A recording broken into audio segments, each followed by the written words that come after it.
Good morning, you guys. It is day 23 of our Need to Know November fast. It is Saturday, so happy weekend. Hopefully you guys are doing well with your fasts. If you guys are new to the channel, this is all about my own personal weight loss journey, but we are also attempting to do some kind of fast every single day this month, as well as talk about a different fasting topic every single day. I'm trying to kind of build up your knowledge bank of everything fasting so that when you guys, go forward, you'll actually know what you're doing and why you're doing it, not just that you're going to do it because you want to lose weight. Okay, so it's really important to get out there, do your research, learn everything you can about why you're doing something. And then that way you'll feel really confident and you'll have the most success possible on your weight loss or health journey.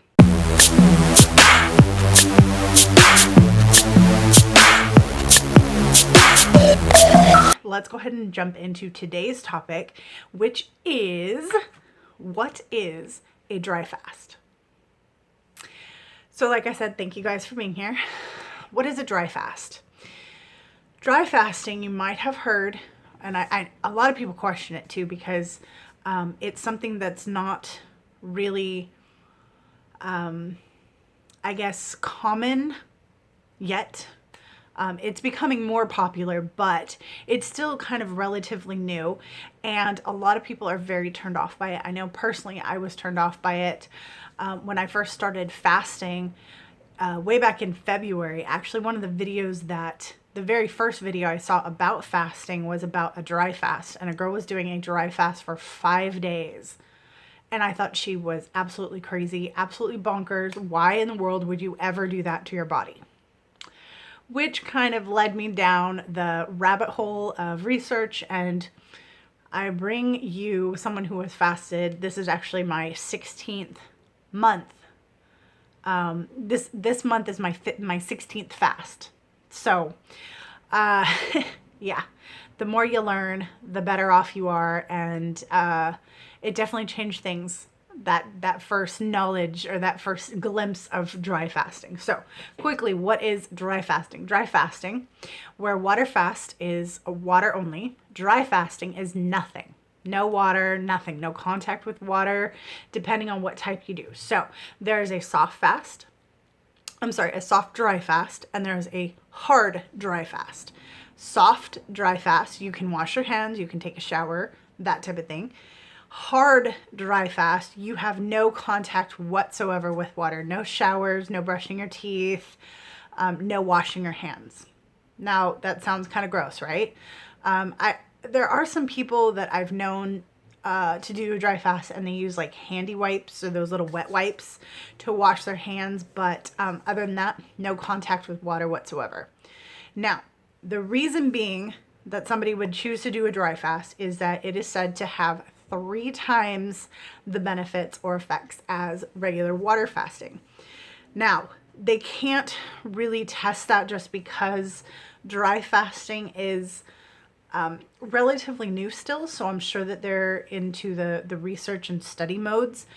But 3 times is said to be versus 1 day water fasting, so you should be having 3 times the benefits.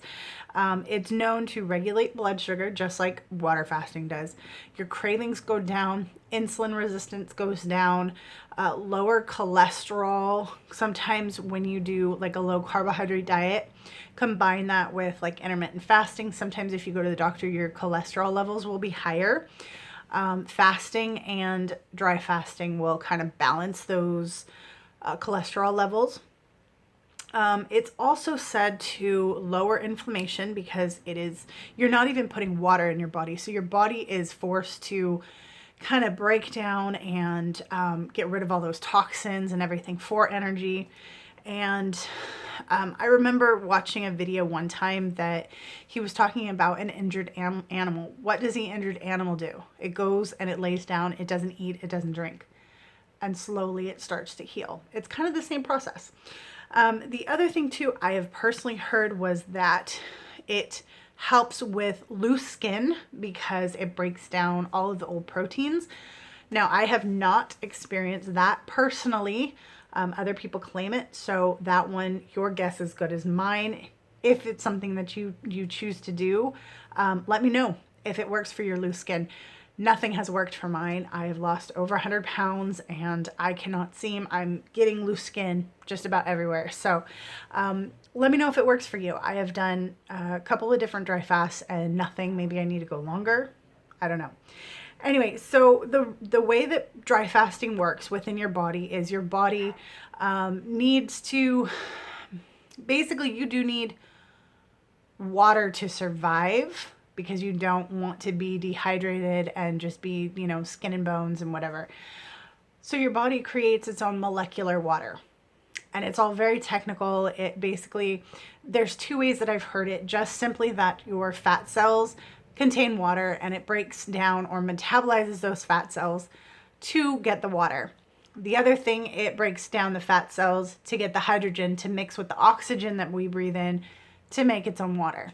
So either way, your body breaks down fat stores, fat cells, gets the water, and then that way you still have water.